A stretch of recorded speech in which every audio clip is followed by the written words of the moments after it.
Ne sont-ils pas tous des esprits au service de Dieu, envoyés pour exercer un ministère en faveur de ceux qui doivent hériter du salut?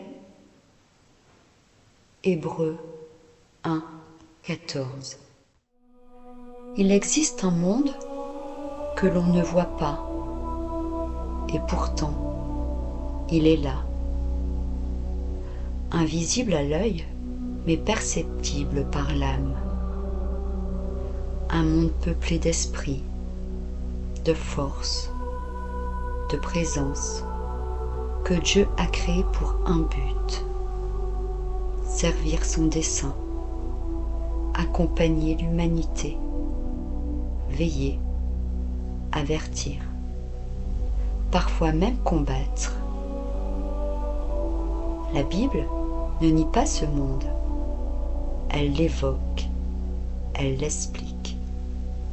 Il ne s'agit pas d'un imaginaire mystique ou d'un folklore ancien, c'est une réalité spirituelle, décrite depuis les temps anciens, où des esprits de lumière, au service de Dieu, travaillent dans l'ombre pour protéger, guider et préparer les cœurs. Ces esprits sont des anges, mais aussi envoyés selon la volonté divine.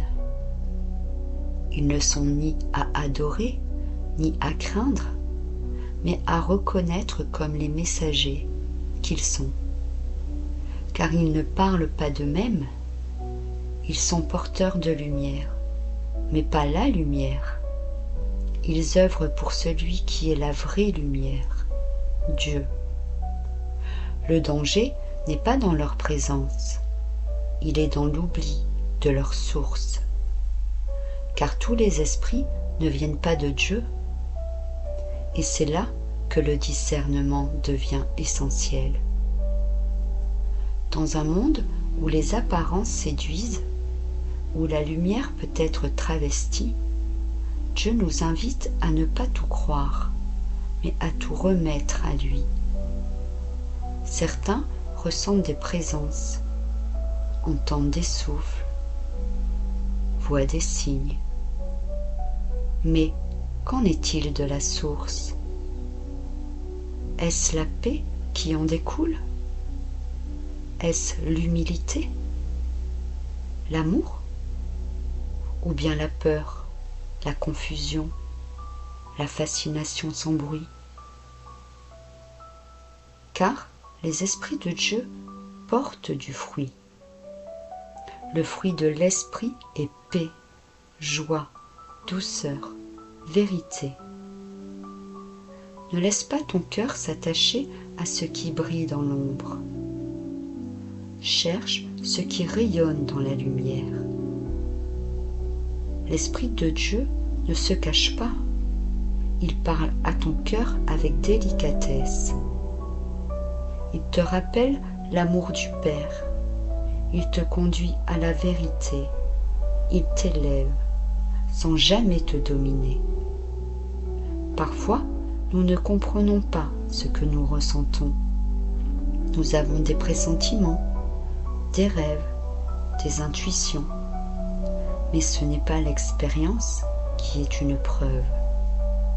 C'est la paix qui suit l'expérience. Dieu n'est pas un Dieu de confusion. Et tout esprit qui vient de lui conduit à la paix, à la repentance, à l'espérance et à une plus grande intimité avec le Père. Alors, ne crains pas ce monde invisible, mais ne t'y perds pas non plus. Marche avec discernement, marche avec Dieu, car lui seul connaît tous les esprits, et lui seul te donnera la lumière pour reconnaître ce qui vient de lui. Il y a plus dans ce monde que ce que l'on voit, mais il y a aussi plus en Dieu que tout ce que l'on peut imaginer. Cherche l'invisible, mais ne cherche jamais sans lui, car Dieu est l'Esprit qui éclaire tous les autres. Dans le silence du monde, les anges veillent. Ils marchent auprès de nous, porteurs de lumière, messagers invisibles de l'amour de Dieu. Et quand nos pas chancellent, leurs ailes nous relèvent doucement pour nous rappeler que nous ne sommes jamais seuls. Ne sont-ils pas tous des esprits au service de Dieu, envoyés pour exercer un ministère en faveur de ceux qui doivent hériter du salut? Hébreux 1,14. Puissent ces mots t'accompagner comme une clarté paisible dans ton cœur.